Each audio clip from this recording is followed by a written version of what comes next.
Welcome to this 365 Freedom Strategy session. Today we're breaking down the mechanics of permission to share and why your need for a perfect ending is currently your biggest narrative bottleneck. Right, and we have to be absolutely ruthless Yeah. about defining that bottleneck right out of the gate. Because, I mean, we are not talking about a marketing issue today. Yeah, definitely not. We're not talking about, finding better vocabulary or hiring a ghostwriter or optimizing your content calendar. None of that. Yeah. We are diagnosing a massive structural failure in how you, as a leader or a founder, are actually processing your own lived experiences. Because the friction you feel when you sit down at your keyboard, like that paralysis when you're trying to communicate with your audience or your team, it isn't a lack of ideas. It is fundamentally a lack of permission. Exactly. And to tackle that internal friction, we are dissecting a specific internal manifesto from 365 Freedom called The Courage of the In-Between. So the mission of this session is to take that framework and show you how holding out for a clean, mathematically perfect conclusion to your stories actively destroys your connection with your audience. We're treating this like the operational crisis it really is. It is a crisis. I mean, it really is. Because if you are sitting there waiting until you have everything completely figured out before you open your mouth, you are quite literally silencing yourself in the moments when your leadership is needed most. Yeah, it acts as basically a self-imposed gag order, right? Right. But it's incredibly dangerous because it masquerades as quality control. Oh, that's such a good point. It feels responsible. Exactly. It feels responsible. You tell yourself, oh, I'm just waiting for the perfect lesson. I can't share this yet because the data isn't complete or, the emotional arc isn't resolved. Ringom isn't fixed yet. Right. You convince yourself that your audience or your clients or your board, that they only want the polished final version of the story, the version that makes you sound invincible, highly confident, and completely past the struggle. Always the hero. Always. But the core argument we are making today is that the most meaningful, trust-building communication, it doesn't live at the finish line. It lives exclusively in the middle. But let's look at why that perfect ending illusion is so deeply embedded in our psychology, because it is just, well, it's pervasive. Oh, completely. You look across any industry, tech, consulting, wellness, finance, and there is this overwhelming systemic pressure to perform the classic hero's journey. Yeah. You face a massive problem, you suffer briefly. Very briefly. Right, very briefly. You magically find a proprietary solution, you emerge victorious, and now, boom, you have the 3-step PDF framework to teach everyone else how to do it. It is the before and after industrial complex. So before and after industrial complex. And that captures the transactional nature of it perfectly. And it's a failing model precisely because it is frictionless. Think about the actual mechanics of human connection. When you wait until you are completely past an experience, when you wait until the raw emotion is entirely manageable, the variables are controlled, and the chapter is just neatly tied up with a bow, you have stripped the narrative of its actual human utility. Wow, yeah. You're no longer sharing a reality. Right. You're just performing an outcome. It's like you are handing them a receipt for a meal you already ate, rather than inviting them to sit at the table while you figure out the recipe. Okay, let me stop you right there, though, because I really need to push back on this from a pure market perspective. Sure, go for it. Don't audiences literally pay for the before and after? I mean, don't they want the confident, inspiring transformation? If I am a company hiring a consultant or an entrepreneur following a thought leader, I want the person who has crossed the finish line. Right. I want the person who has solved the exact problem I am currently drowning in. I don't really want someone who is still figuring it out. So yes and no. I mean, they pay for the result, absolutely. You are right that competence is the baseline requirement for a transaction. Right, obviously. But they do not trust the result if they don't trust the human delivering it. This is the fundamental difference between establishing authority and maintaining influence. Okay, unpack that. Authority versus influence. Yeah, so authority gets you hired, right? But influence is what keeps people listening when things get hard. If you only ever share the neatly tied up chapter, you alienate the audience because your narrative lacks any recognizable human friction. It's too perfect. Exactly. When an audience looks at a perfectly engineered before and after, the brain registers it as marketing, not reality. They might think, wow, good for them, what a genius. Yeah. But they do not see themselves in it. Because life doesn't actually look like that. No, not at all. Yeah. Life, actual daily operational life, happens entirely in the in-between. It happens in the messy tension of change. So if you constantly project an image of resolved clarity, you become a static object. You literally become a Wikipedia page. You stop being a relatable leader. You become a static object? Man, that is exactly the trap. And the bottleneck happens because we have falsely correlated value exclusively with resolution. Yes, 100%. Let's map out how this actually looks in a typical week. So say you have a terrible experience on Tuesday. Right. A major client churns, a product launch fails, or maybe you just have a massive crisis of confidence. It's messy, it's complicated, your nervous system is just totally shot. We've all been there. Right. And then on Wednesday, you sit down to write an email to your list or record a video or, address your team, and the internal editor immediately kicks in. Oh, yeah, instantly. You think, I can't talk about Tuesday yet. I haven't solved the churn issue. I haven't fixed the code. I don't have the definitive lesson on resilience yet. So you write nothing. Nothing. Or, honestly, even worse, you write something entirely sterile and corporate. You literally halt your own narrative momentum because you don't have the bow to tie around the box. Exactly. You freeze the supply chain of your own influence. Yeah. You convince yourself that the waiting period is necessary for quality. But that waiting period is actually where your connection with your audience just starves to death. Yes. Because while you are sitting in silence, waiting for perfect clarity, your audience is living in their own murky, chaotic in-between. They are constantly navigating unresolved tension. And they're desperately looking for someone, anyone, really, who's willing to acknowledge what the middle of the process actually feels like. Right, because if no one acknowledges the middle, the audience starts to think they're the only ones failing at it. So to really understand the mechanics of this bottleneck, we need to look at what physically and emotionally happens when you are trapped in that in-between space. Let's do it.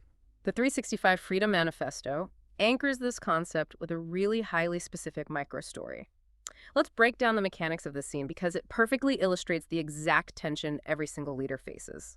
Yeah, so let's set the parameters of this scenario. We have a founder sitting on the edge of their bed. It is early morning. They are holding their phone, just staring at a photo someone just texted them. Okay. Now, the critical piece of context here is that this is an innocent photo. Oh. It's just a snapshot from the past. It is something they objectively should have found comforting or at least, pleasant. Right. There's no immediate disaster. Exactly. There is no crisis happening. The bank account is fine. The company is stable. The family is healthy. Right. On paper, the external metrics of their life are perfectly solid. Solid. But this incredibly simple photo acts as an emotional trigger, pulling up a completely unwanted, unauthorized feeling. Unauthorized. I like that word. Yeah, it brings up this quiet, heavy grief that directly contradicts their current reality. It is the complex tension of deeply loving a good life, but intensely missing an older, perhaps simpler version of it. Right. It's a collision of gratitude and grief happening in the exact same millisecond. And that simultaneity, that's what crashes the mental processor. Because the human brain hates ambiguity, right? Yeah. And it specifically hates emotional paradoxes. Wow. Yeah. This founder is experiencing profound cognitive dissonance. I mean, their life is currently good. So according to the rules of the before and after complex they've internalized, they're only authorized to feel gratitude. Gratitude is the approved emotion for successful people. Exactly. Yeah. But their actual physical reality is heavy. They feel a palpable sense of loss. Look at the physiological reactions mapped out in the scene here.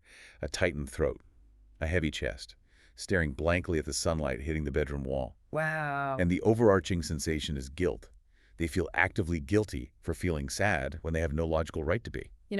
It's like looking at the dashboard of a car when the engine sounds terribly wrong, but absolutely no warning lights are on. That is a great analogy. You're searching the external environment, the physical dashboard of your life, for an explanation of this massive internal contradiction. The life looks good, the dashboard is completely clear, but the internal engine is making a grinding noise. So what do? You just stare at the sunlight on the wall, paralyzed by the mismatch.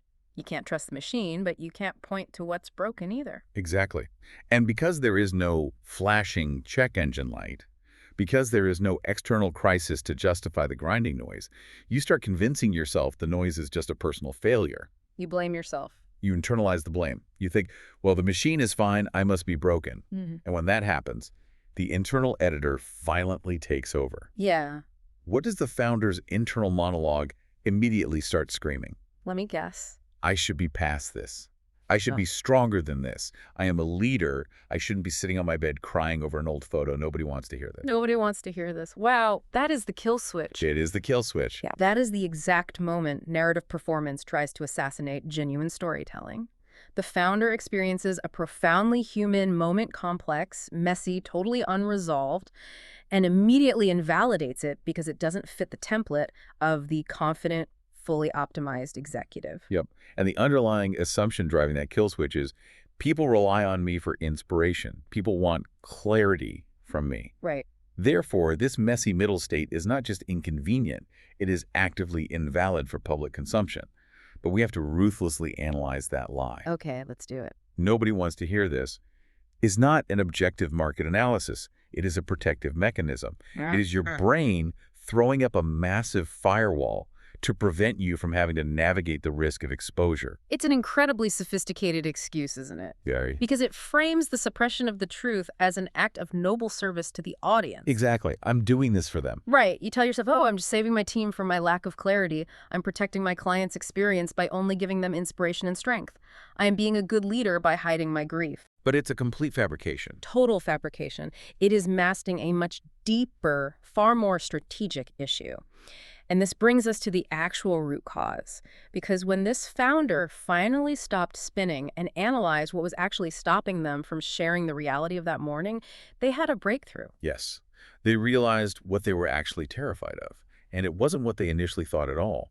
The breakthrough was this realization.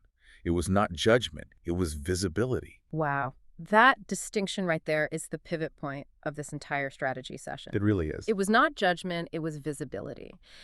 We have to spend serious time here because entrepreneurs, leaders, creators, they constantly fail at connection because they misdiagnose their own fear. They misdiagnose it completely. They think they are afraid of the internet yelling at them, but they are actually terrified of being seen in a moment where they are not fully optimized. Performing inspiration is just a high-status defense mechanism to avoid true visibility. Exactly. And we need to pull apart the profound, evolutionary and psychological differences between those two fears, because blending them together is what keeps high performers perpetually stuck. Okay, let's look at the fear of judgment first. Yeah, so judgment is inherently transactional and debatable. It is the worry that someone will look at your performance, your strategy, your pricing model, or your final conclusion and say, you are wrong. Your data is flawed. Your approach is inefficient. Right. Judgment is an attack on your competence. Yes. But fear of visibility, that is existential. Yeah. Visibility is the terrifying, unarguable knowledge that someone will look at your story and say, I see exactly who you are, and I see how incredibly vulnerable you feel right now. That's a huge difference. Massive. When you share words from the middle of a story, from the messy in-between, you have to voluntarily strip off the heavy, comfortable, socially approved armor of the expert. You have to stand there not as a CEO, not as a founder, but as a human animal who is actively experiencing friction. Exactly, because judgment allows for a defense. If someone judges your Q3 strategy, you can argue with them. You can open up a spreadsheet. You can bring in market data. You can defend yourself intellectually. You can fight back. Right. But if someone truly sees you, if they see your quiet grief on the edge of the bed, or your imposter syndrome before a big pitch, or the fact that your throat is tight because you miss an old version of yourself, there is no spreadsheet for that. No spreadsheet at all. There is no argument to be had. You are simply exposed. And for people whose entire professional identity and often their financial security is built on having all the answers, that kind of exposure feels like a literal threat to their survival. Oh, absolutely. It triggers the nervous system big time. Which logically forces a massive strategic concern. Let me play devil's advocate for the listener right now. I love when you do this. If I'm stripping off my armor and prioritizing visibility over performance, aren't I just handing my audience ammunition? I mean, if I expose my messy middle, doesn't that inherently invite the exact judgment I am trying to avoid? If I tell my team I'm scared, won't they judge me as a weak leader? Right. How do we strategically separate these two concepts in our nervous system so we don't freeze up at the keyboard? Okay, so you separate them by ruthlessly analyzing where your locus of control actually lies. Locus of control. Yes. Yeah. Judgment is an external metric. It is entirely about the audience's opinion, their projections, and honestly, their own unhealed triggers. You have absolutely zero control over whether someone judges you. That's true. Think about it. They might judge you for being too messy, but they're just as likely to judge you for being too polished, too corporate, or too distant. Damned if you do, damned if you don't. Exactly. You cannot engineer a persona that is immune to judgment. Visibility, however, is an internal metric. Okay. It is entirely about your courage to exist exactly as you are in this present moment. You cannot control their reaction, but you have absolute 100% control over your willingness to be visible. It's the shift from managing external perception to managing internal truth. Perfectly said. You stop asking the impossible question, will everyone approve of this? And you start asking the actionable question, am I willing to be seen in this? Right. But I know exactly what the pragmatic, operational listener is thinking right now. What's that? They're thinking, okay, sure, visibility over judgment. That sounds great in a philosophy class. But practically speaking, I run a business, I have payroll to meet, I have investors. Oh, yeah. The real world. Right. I can't just get on LinkedIn or a company all hands and have an emotional collapse for the sake of visibility. That is wildly irresponsible. And they are 100% correct. Okay, good. So we agree on that. Yes, an emotional collapse is not a communication strategy. Hmm. Bleeding all over your audience, your team, or your clients is not leadership. It is a profound lack of emotional containment. Right. This framework does not advocate for trauma dumping. It does not suggest that authenticity means operating without filters. It advocates for something highly precise, highly calibrated, which acts as the mechanical cure for this entire narrative performance trap. And the cure is what the framework calls the small true piece. Yes, the small true piece. I want to pause here because I struggle with this concept sometimes. Let's break down exactly how the founder navigated this morning on the bed, because they didn't hit publish on a 5,000-word diary entry about their deepest regrets. No, absolutely not. They didn't expose the name of the person who sent the photo or the intricate private details of the past life they were mourning. Right. But if a founder just tweets, "I'm feeling quiet grief today," without any context, won't their team panic and think the company is going under?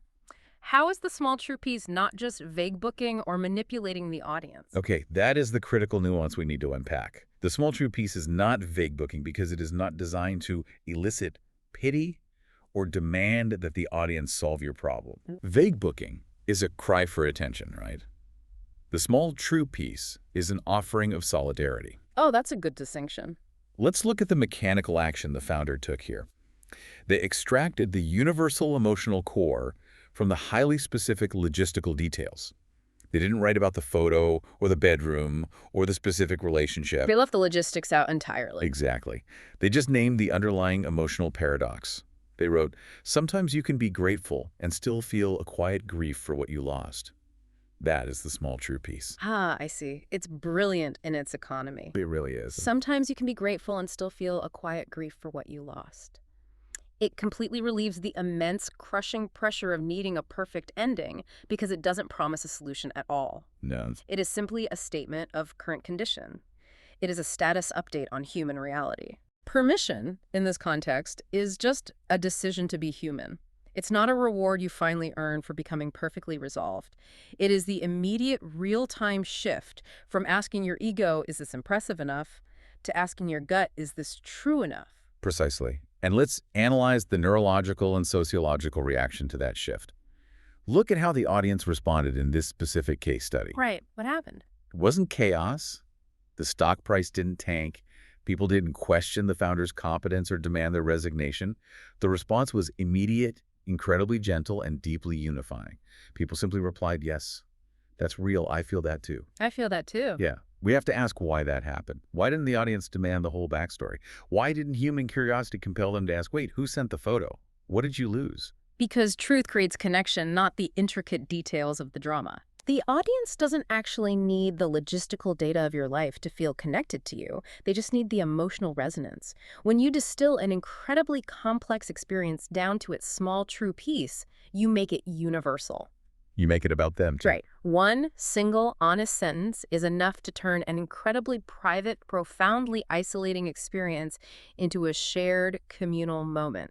And, you know, the details of the drama are often what create the distance in the first place. How so? Well, if you spend 6 paragraphs explaining the highly specific circumstances of why your company's product launch failed and how the API integration broke down, the audience's brain shifts into analytical mode. Oh, sure.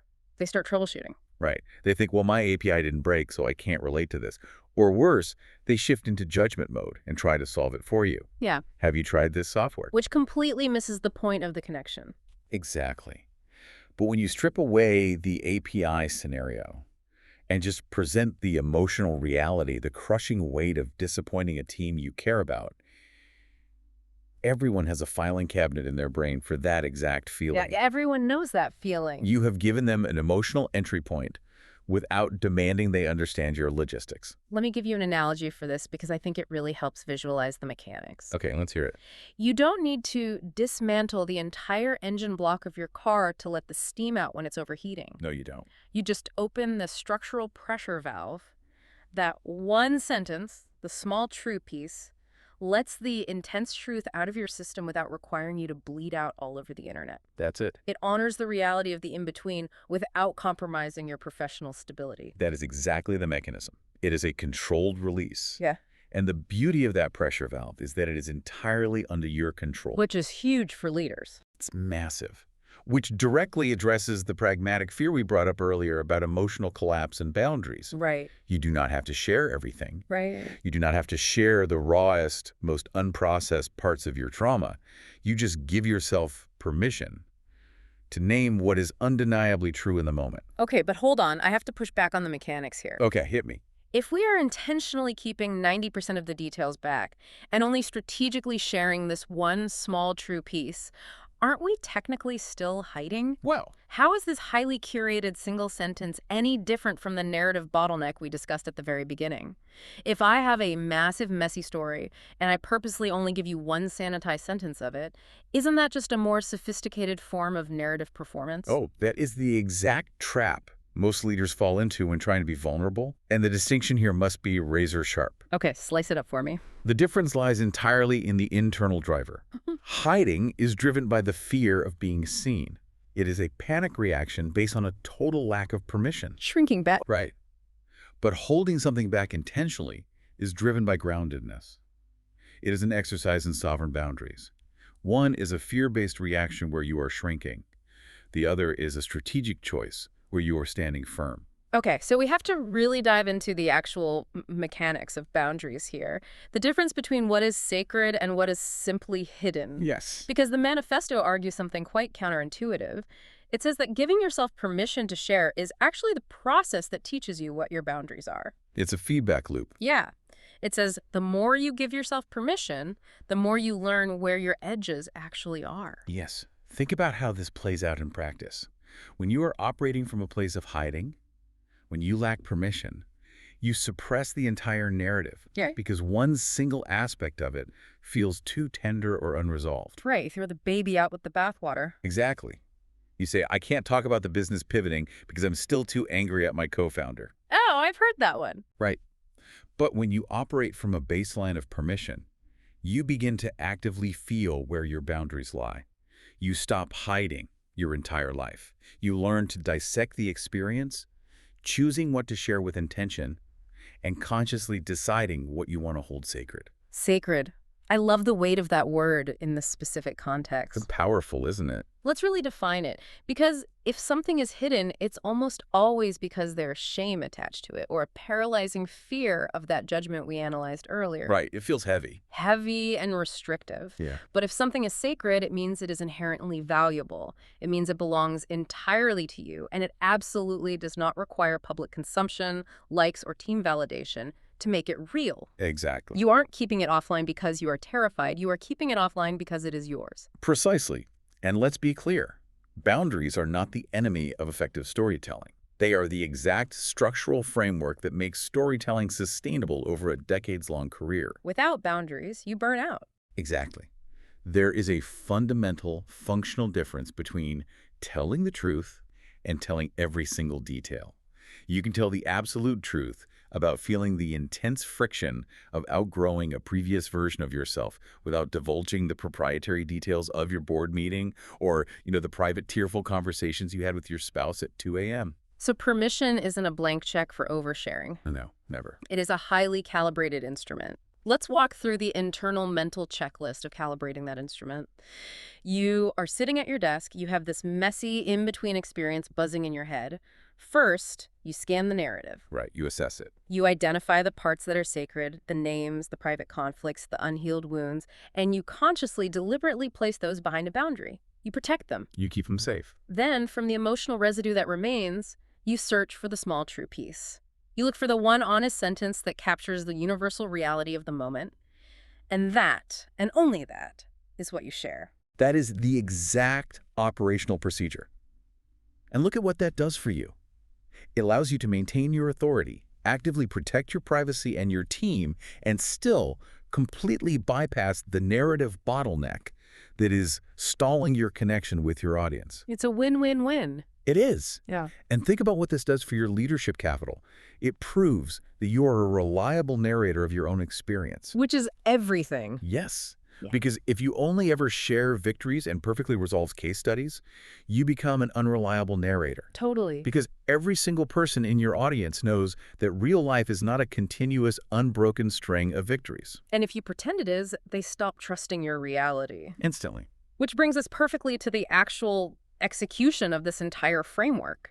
We've established the deep theory, we've broken down the mechanics of the bottleneck, the psychological illusion of the perfect ending, the crucial evolutionary difference between visibility and judgment, and the operational concept of the small true piece and the sacred boundary.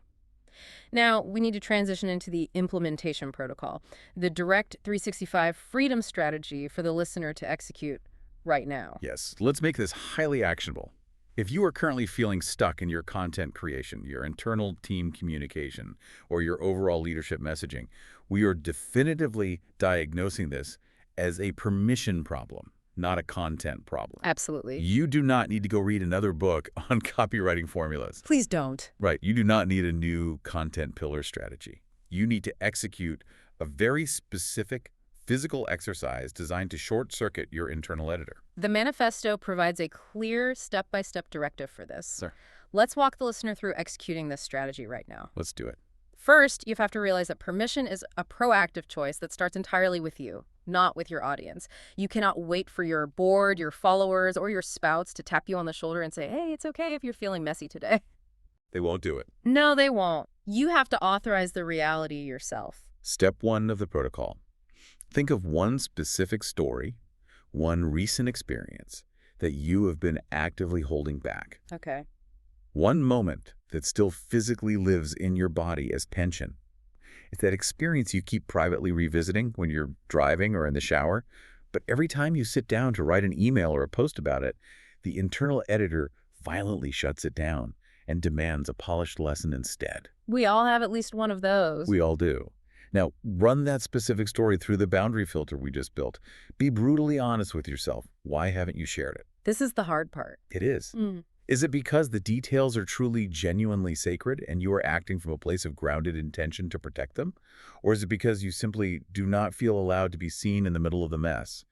Are you hiding behind professionalism to avoid visibility? Right. If it's the latter, if it is purely a visibility issue, you proceed to step 2. Exactly. Step 2 is asking a much softer, more strategic question. Look at that held back story and ask, what is the absolute smallest true piece of this I could share? The smallest piece. Yes. We are not asking for the whole chapter. We are not asking for the chronological timeline of events or the list of people involved. We are panning for gold. We are looking for the pure emotional core. The call to action from the material is highly physical, and it's designed to bypass the typing and deleting loop we all get stuck in. Yes, get away from the keyboard. Get a physical piece of paper. Instruct your brain to stop demanding a thesis statement or a 3-point takeaway. Write out one single paragraph about that held back story. Just dump it. Just get the messy context out of your head and onto the page. Let it be ugly. And then physically take a pen and underline the single line you would actually feel safe sharing. Find the one honest sentence. Name the one feeling. And that single underlined sentence is your pressure valve.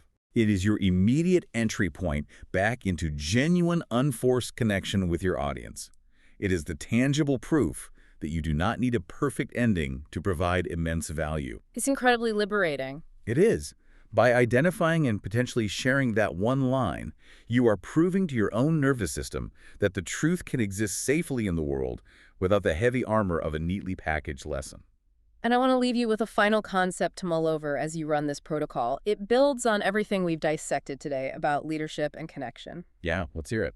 The great irony of storytelling, especially in the realms of business and high-performance leadership, is that we spend so much of our finite energy trying to prove to the world that we are the infallible expert. It's exhausting. It is. We desperately want to present ourselves as the person who has flawlessly, heroically survived the fire. We want to walk out of the flames without a single scorch mark on our suit, holding a pristine, laminated map of exactly how to navigate the inferno. Exactly. We want to be the untouchable guide. But the profound irony is, the moment you finally stop trying to prove you survived the fire untouched and simply admit to your audience that you currently smell like smoke, Yeah. that is the exact moment they decide to actually follow your leadership. Because here's the truth. They smell like smoke, too. Yes, they do. They are burning out. They are tired. And they are absolutely desperate for someone brave enough to acknowledge the reality of the flames. The demand for a perfect ending is a bottleneck because it requires you to construct and defend an alternate reality. The small true piece shatters that bottleneck by aggressively grounding you in the present. Grounded in the present. Permission is not about being weak. It is simply the radical decision that your present reality, even if it is entirely in between, is valid and worthy of existing. I couldn't have said it better myself. If you're ready to stop hiding and start sharing what's true, visit 365 Freedom online to join the community. This has been a 365 Freedom Strategy session.